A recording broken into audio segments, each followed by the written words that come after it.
खुलुमबाय लोगोफोर नोंथांमोननि गेजेरावहाय मोनसे इम्पर्टेन्ट भिडिअ लाना फैलायबाय लोगोफोर नैबे आरबि बसुमतारिया बे भिडिअआनो जाहैबाय बर' हाबा जाखानाय आइजोफोरनि सायाव बर' हाबा जाखानाय आइजोफ्रा सानफ्रामबो खोनानो मोनसै ससियेल मिडिया फेसबुक पेज इउटुबफ्राव माने सासे गथ' हौवासा गथ'खौ गारनानै गुबुन हौवाजों खारनाय बोसोरसे बोसोरनि गथ'खौ गारनानै गुबुन हौवाजों हाबा जाहैनाय जोंनि ससियेल मिडियायाव बेफोरबायदि बाथ्राखौल' खोनानो मोनसै लोगोफोर आसलथे मा जालांखो जोंनि समाजाव मा जालांनो नागिरखो लोगोफोर बर' हिन्जावफ्रा हाबा जाखानाय आइजोफ्रा मानो बेफोरबायदि जाबाय थाखो खोब माने साननो गोनां बाथ्रा जानानै फैबाय नङाना लोगोफोर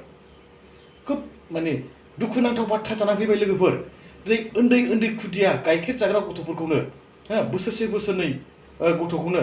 गारलांनानै गुबुनजों हाबा जाहैनाय गुबुनजों दोनखारनाय बेफोरबायदिल' खोनानो मोनसै लोगोफोर बेफोरबायदि बाथ्रा जोबोद लाजिनांथाव लोगोफोर लाजिनांथाव जानानै फैबाय जोंनि समाजावनो दिनै जे जाथाया जाया जे जाथाया जाफेराखै बेफोरबायदि जाथायानो जालांनो हमगासिनो लोगोफोर जोंनि समाजावहाय संसार जाबाय जेब्ला बयनिबो न'खराव दाव दावसिया जाखायो थाव संख्रि बानलुनि एसे एनैया गेंग्रें गुंग्रें जाखायो अब्लाबो बेफोरखौ सहायनानै थानायासो मानसिनि असे हिन्जावनि सथि हिन्जाव सथिया माखौ होनो किसुमान आइजोफोर दङ जोंनि बर' आइजोफोर दं किसुमान हौवाफोर दं किसुमान हिन्जावफोर दङ लोगोफोर दिनै किसुमान हौवाफ्रा आजां गाजां जौ लोंग्रा जौ फाग्ला दैलि न'खराव दुं दाखा खालामग्रा बियो जौ लोंनानै फैनानै न'खराव बुग्लुं बुसि बिसिखौ खानाय मिराय हमनानै बुनाय बेफोरबायदि किसुमान मानसिफोर दं अब्लाबो बेफोरनि आइजोआ गुबुनजों मानो खारा अब्लाबो बे बुजासे बुजाबाबो बे गावनि फिसायखौ मोजां खालामनो सेस्था खालामगोन बेयो गावनि फिसायखौ जोथोन लागोन बेयो जौफेबाबो बेफोरसो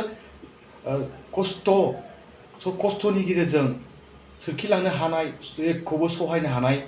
हिन्जावासो असे सथि लोगोफोर असे सथि बेखौसो होनो हिन्जावा सथि आं लाजिनाय मोनबाय आं माने दैलि सानफ्रामबो माने फेसबुक खेवनो हाला इउटुब फेसबुक खुलिनो हाला दैलि गोमानाय खालि गोमानाय मा जानो हमखो साननो गोनां बाथ्रा जाना फैगोन नामा लोगोफोर साननो गोनां जाना फैबाय आं ओंखायनो होनखायो लोगोफोर गावनि फिसाखौ नोजोर होनायनि सिगां गावनि हिन्जावखौ नोजोर होनाया जोबोद गोनांथि जाना फैबाय लोगोफोर गावनि हिन्जावा मा खालामदों सोरजों मा खालामबायदों सोरजों मा भिडिअ कल खालामदों सोरजों SMS गेलेदों बेखौ फिसाया जुदि नोजोर होनानै जुदि खेल लायाबा गुबुनजों खारगोन बियो 100% गुबुनजों खारलांगोन ओंखायनो होनगासिनो दं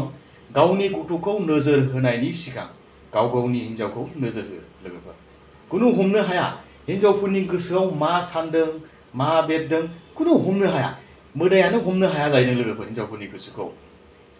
जायगायावनो नोंजों मोजां रायलायगोन जायगायावनो बिसिनि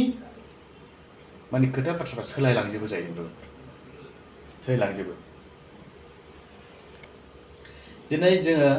नङा होमबा हाबाखौ बिराद मोजां गिदिर खालामनानै लायो गोथार जुलि होननानै लिरना लायो नङा होमबा दाउसिन दाउला जिब जुनार बिफां लाइफांखौ साखि दोननानै गामिनि रायजो राजा आइ आफाफोरखौ साखि दोननानै जुलिया जायो जुलि जाखांनानै बोसोरसे बोसोरनै गथ' जोनोम जानायनि उनाव जोंनि आइजोफ्रा मानो खारो आसरित मोनबाय आं माने मानो खारो बारानिफ्राय बारा जालांनो हमबाय लोगोफोर हिन्जाव जा बा हौवा जा हौवाफ्राबो गुबुननि हिन्जावखौ मानो नोजोर होयो हिन्जावफ्राबो गुबुननि हौवाखौ मानो नोजोर होयो एखे बेनो हिन्जावनावबो बेनो दं हौवानावबो बेनो दं एखे मानो खारो मा जालांनो नागिरखो जोंनि समाजाव मा बुंबावनो आरोना लोगोफोर मा खालामबावनो उफाय गैया आरोना सानफ्रामबो बिदिनोसै ससियेल मिडियायाव गोमानाय ससियेल मिडियायाव खारनाय बेफोरल'सै आरोना माथो खालामबावनो बेफोरखौ फाहामनो थाखाय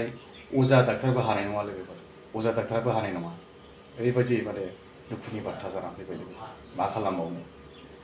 जिखिजाया एसेबां मानि आङो गोलाव भिडिअ खालामला लोगोफोर एसेबां बुङो एसेबां लावलाङो खोथा बाथ्राफ्राबो बेखिनिखौनो दोननानै आङो आंनि भिडिअखौ बेयाव फोजोबनाय जाबाय लोगोफोर गोजोन्थों।